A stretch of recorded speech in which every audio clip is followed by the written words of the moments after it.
1969 সাল থেকে সরকারি খাদ্য গুদামে ঝাড়ুদারের কাজ করেন দেবলা দাসী। জীবনের দীর্ঘ একটি সময় গুদামে কাজ করে বার্ধক্যে উপনীত হয়েছেন। এখন সময়ের ব্যবধানে স্বামী ও ছেলে মেয়ে কেউ দুনিয়ায় নেই তার। আর এমন এক অসহায় পৌর নারীর নামে বেতন তুলে আত্মসাৎ করে চলেছেন শিক্ষিতের লেবাসে সভ্য সমাজের একজন প্রথম সারির সরকারি কর্মকর্তা। অভিযোগ উঠেছে ঝাড়ুদার দেবলা দাসীর 10 মাসের বেতন আত্মসাৎ করেছেন যশোরের কেশবপুর উপজেলা খাদ্য নিয়ন্ত্রক SM শামীম হাসান। ফলে দীর্ঘদিন ধরে বেতনের টাকা না পেয়ে মানবেতর জীবন যাপন করছেন ওই নারী। SM শামীম হাসান 2.5 বছর আগে কেশবপুর খাদ্য নিয়ন্ত্রক হিসেবে যোগদান করেন। এরপর থেকে গুদামের ঝাড়ুদার দেবলা দাসীর গত 10 মাসের 1,20,600 টাকা তুলে নিয়ে আত্মসাৎ করেছেন। বৃদ্ধা দেবলা দাসী জানান, বেতন বুঝে পেতে সরকারি বিভিন্ন দপ্তরে অভিযোগ করেছেন। জানা গেছে 1979 সালে কেশবপুর খাদ্য গুদাম নির্মাণ হয়। সেই তখন থেকে দেবলা দাসী গুদামটিতে ঝাড়ুদার হিসেবে কর্মরত।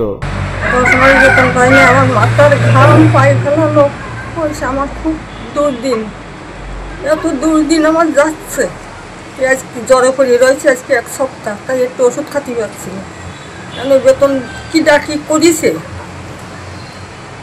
টিচার জানি। আমি তাদেরকে বললি বলে বেতন উঠে গেছে, তোমার বেতন করে, তোমার চাকরি নেই। আমার বাদ দিক, আমার বয়স হয়ে গেছে, আমার বাদ দিক।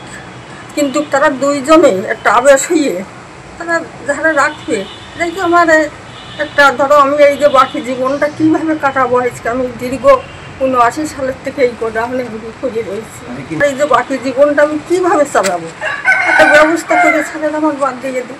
আমি কোনো চিঠি পাইনি, তবে একদিনকে আমি কাজ করে বাসায় যাচ্ছি, আমার রাস্তার থেকে ধরিয়ে কাছে একটি সই করো।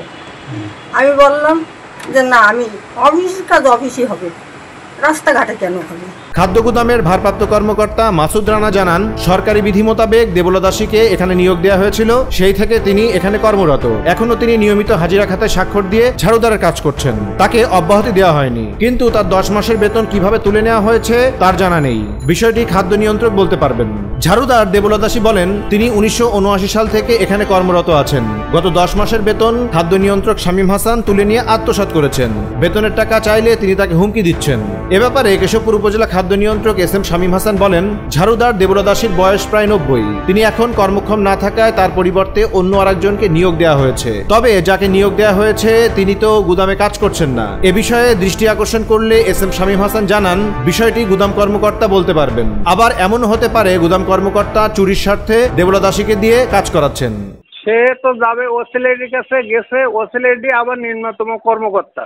আচ্ছা, সে যদি অর্ডার ফলো না করে কাউরে যদি সংরক্ষিত এলাকার মধ্যে যদি কাউকে ঢুকায় কিংবা কাউরে যদি এটা করে, তার জন্য এ হলো ওসিলেটি, আমি তো না। আমার দরকার হলো তাকে একজনকে নিয়োগ দেবো ভালো সৎ যোগ্য, যে কাজ করতে পারে, গুদামে ঝাড়ু দিতে পারবে, ওনার নামে তো হবে, যেহেতু উনি নিয়োগ প্রাপ্ত। এই জন্য না, তার নামে তো কোনো বেতনই আমি করিনি, উঠিনি কিংবা কোনো এ করি। সে যে পর্যন্ত পাবে তাকে সেই পর্যন্ত দেওয়া হয়েছে। এরপরে হলো ওই আরেকজনকে দেওয়া হয়েছে এবং সেও মানে এ করে নিচ্ছে। এখন সে কেন ছাড়তেছে না, এটা হলো ওসিলেটি, সম্পূর্ণ ওসিলেটির ব্যাপার। এটা হলো আমার না, যে আমি হলো প্রতিষ্ঠান না, আমার আন্ডারে একটা হলো গোডাউন, এইটা হলো।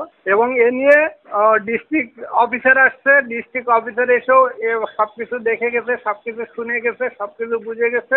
এরপরেও কেন সে সরায়নি, কেন করিনি, কেন, এটা হলো ওই ওসিলেটি জবাব দেবে। এটা আমি তো জবাব দিতে পারবো না। কেন সে রাখলো, তার চুরির স্বার্থে, তো তার গোডাউনিতে ভালো করে মালটাল চুরি করার স্বার্থে সে তাকে রাখিছে। এর আগে কেশবপুর থেকে ওয়াজেদ খান ডাবলুর পাঠানো তথ্যচিত্রে ডেস্ক রিপোর্ট।